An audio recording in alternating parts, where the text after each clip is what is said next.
Los partidos políticos fuera del poder han probado no ser oposición, sino por el contrario, ser con diferentes grados de abyección colaboracionistas con la dictadura en ciernes de López. Por eso son tan conmovedoramente ingenuos los llamados a que los partidos de disque oposición se unan contra López, cuando los partidos ni son de oposición, ni quieren unirse, sino que solo tratan de preservar sus privilegios. Ante este panorama, el expresidente Felipe Calderón está promoviendo su partido como pretendida alternativa. Pero, ¿la es? La respuesta es que no la es. Cuando se entra al portal en internet, en la siguiente partido, tratando de encontrar un programa, una declaración de principios, pues no las hay. Y eso ya de suyo es muy malo. El mensaje implícito del señor Calderón es: el programa soy yo. Pero el programa y los principios es lo fundamental en política, no las personalidades. De modo que no queda otra que tratar de rastrear el programa de Calderón en sus actos como gobernante, y en ese caso el resultado es igualmente malo. Hay 3 pecados imperdonables en la gestión de Calderón: su ataque contra la libertad de expresión, su compulsión a mayor gasto público y mayores impuestos, y su presunto entendimiento con jefes de los grupos criminales. El gobierno de López desató una vil persecución contra los productores de la serie de videos El populismo en América Latina. Sus cuentas bancarias han sido congeladas, con lo cual no pueden trabajar ni obtener ingresos. Se les acusa falsamente de haber violado la ley electoral al contratar tiempo aire en televisión, a pesar de que nunca lo hicieron.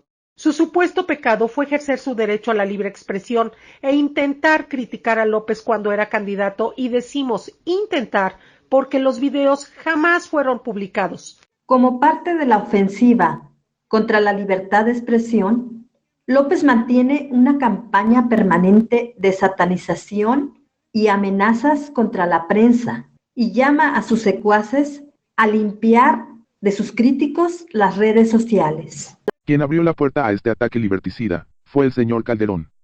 En 2007 fueron reformadas la Constitución y la ley electoral para prohibir a particulares contratar tiempo en radio o televisión para expresarse sobre política.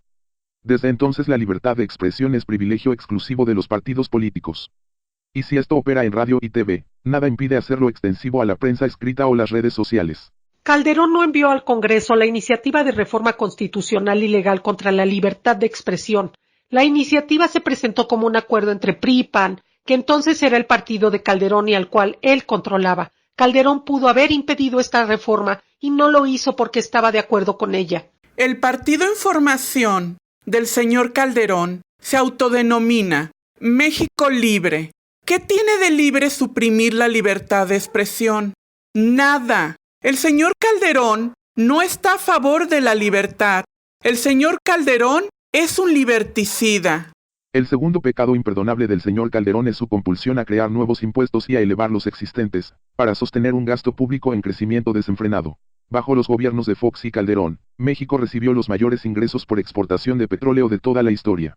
Pero eso a Calderón no le alcanzaba. Entonces elevó el impuesto sobre la renta y el IVA y además promovió la creación de nuevos impuestos, el destinado a los depósitos bancarios en efectivo y el IETU, para castigar a las empresas por no tener ganancias, bajo la acusación implícita de que evadían impuestos. ¿Y para qué fue todo esto?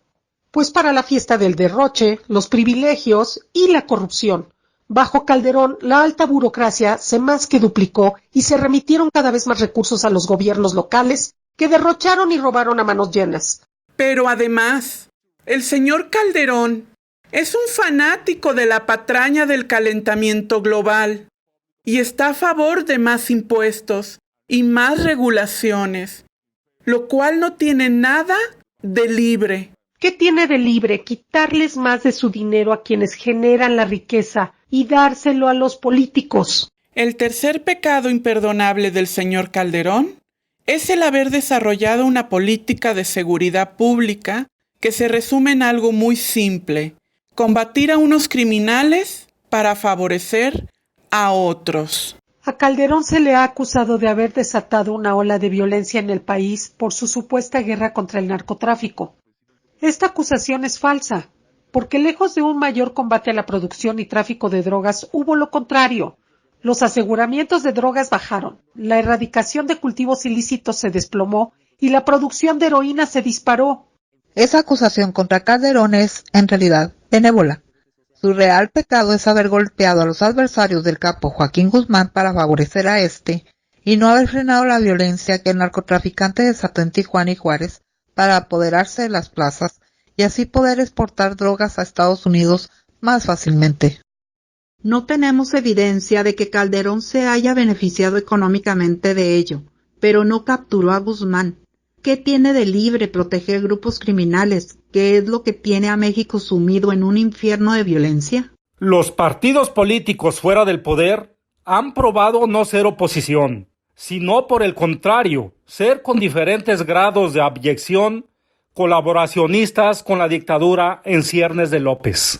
En las elecciones federales de 2021 no votaremos ni llamaremos a votar por ninguno de los actuales partidos registrados, por ser todos ellos colaboracionistas con López. Y en el caso del partido de Calderón, solo llamaríamos a votar por si Calderón reconoce estas 3 graves fallas y se compromete a que su partido las enmendará.